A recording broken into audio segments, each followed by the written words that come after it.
어제 윤석열 대통령이 대학 수학능력시험 출제 방향을 지적하고 오늘은 교육부의 대입 담당 국장이 경질됐습니다. 대통령실은 오늘 교육부와 사교육계 이권 카르텔이 있다는 발언까지 했는데요. 수능을 5개월 앞둔 상황에서 이런 분위기가 혼란스럽다는 반응도 나옵니다. 사회부 이은지 기자와 현재 상황 짚어봅니다. 안녕하세요. 안녕하세요. 네, 오늘 교육부에서 대학 입시 업무를 담당하는 국장이 교체됐다고요. 이거 경질됐다고 보는 게 맞습니까? 그렇습니다. 오늘 교육부는 대학 입시 업무를 맡았던 이윤홍 인재정책기획관을 대기 발령 조치했습니다. 네. 이윤홍 기획관이 이 자리에 온 게 지난 1월이거든요. 수능을 불과 5개월 앞둔 시점에서 임명된 지 반년 만에 인사이동이 이뤄진 것은 상당히 이례적입니다. 후임에는 신민철 디지털 교육기획관이 임명이 됐는데요. 심 기획관은 대입제도과장, 대학 학술정책관 등 대입 관련 업무를 담당한 바 있는 전문가고요. 2018년에는 대입 담당 국장으로 2022 대입 개편을 마무리하기도 했습니다. 근데 이렇게 갑작스럽게 경질된 배경이 뭔가요?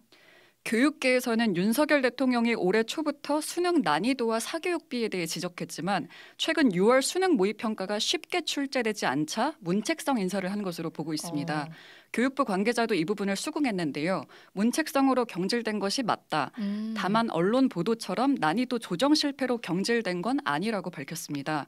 그러면서 변별력은 당연히 필요한 부분이지만 교육과정 안에서 6월 모의평가 문제들이 출제돼야 하는데 그 범위를 넘는 문제들이 출제돼 관리 책임을 물은 것이라고 덧붙였고요. 네.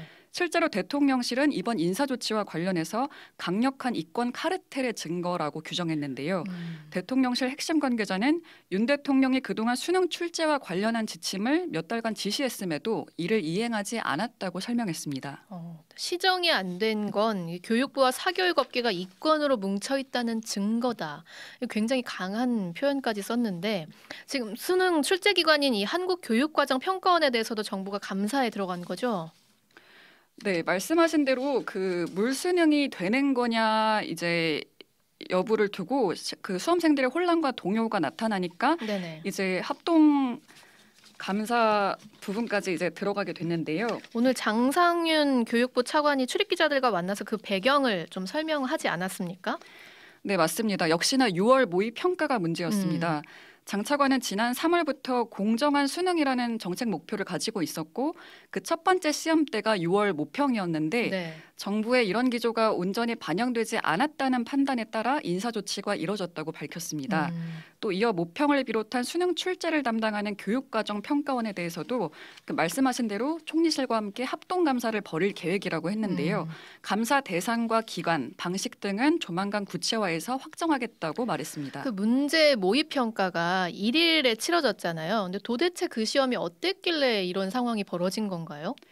네, 보통 입시 업체들이 그 학원 강사 분석을 토대로 난이도를 얘기하잖아요. 네네. 이번 6월 모의 평가의 경우 국어는 지난해 수능처럼 쉽게, 또 수학은 비슷하거나 다소 쉽게, 영어는 비슷하게 출제됐다고 발표를 했는데요. 비슷하거나 쉬웠다고 했는데. 네.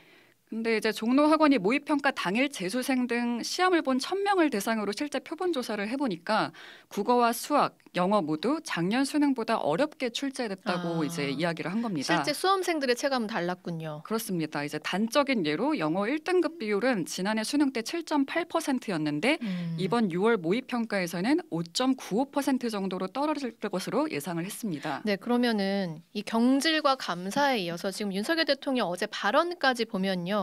이거 수능을 좀 쉽게 내라는 시그널로 보면 되나요?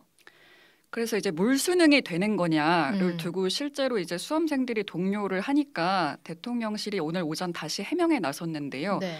대통령실 김은혜 홍보수석은 윤 대통령이 어제 이주호 교육부 장관으로부터 교육개혁 추진 상황을 보고받는 자리에서 말한 실제 발언을 조금 고쳐서 다시 소개했는데요. 우선 윤 대통령은 이 장관에게 쉬운 수능, 어려운 수능을 얘기한 게 아니다.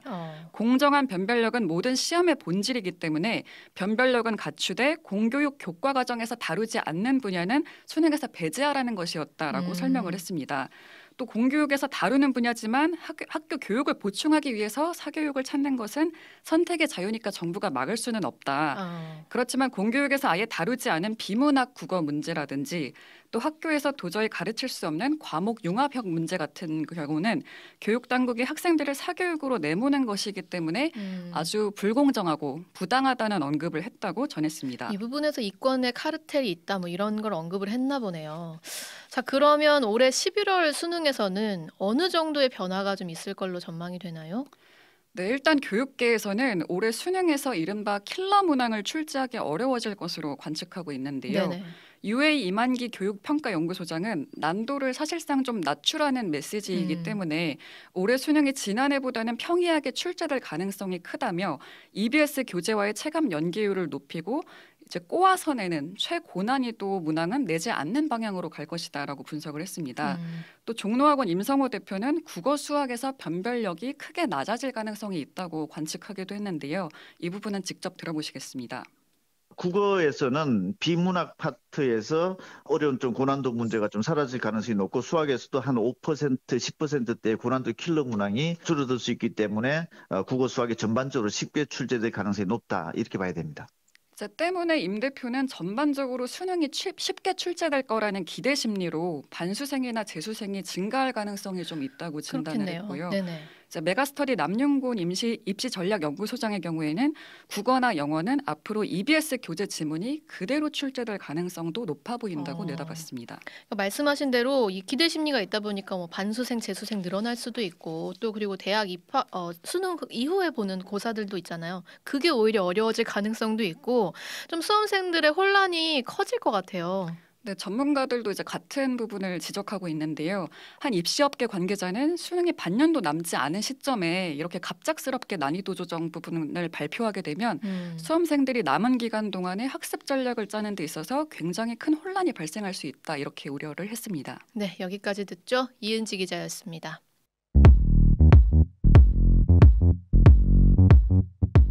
오늘 하루 뉴스 맥락 정다운의 뉴스톡이면 됩니다. 유튜브 노컷 채널 알림 설정하시면 매일 오후 5시 30분 실시간 참여하실 수 있습니다.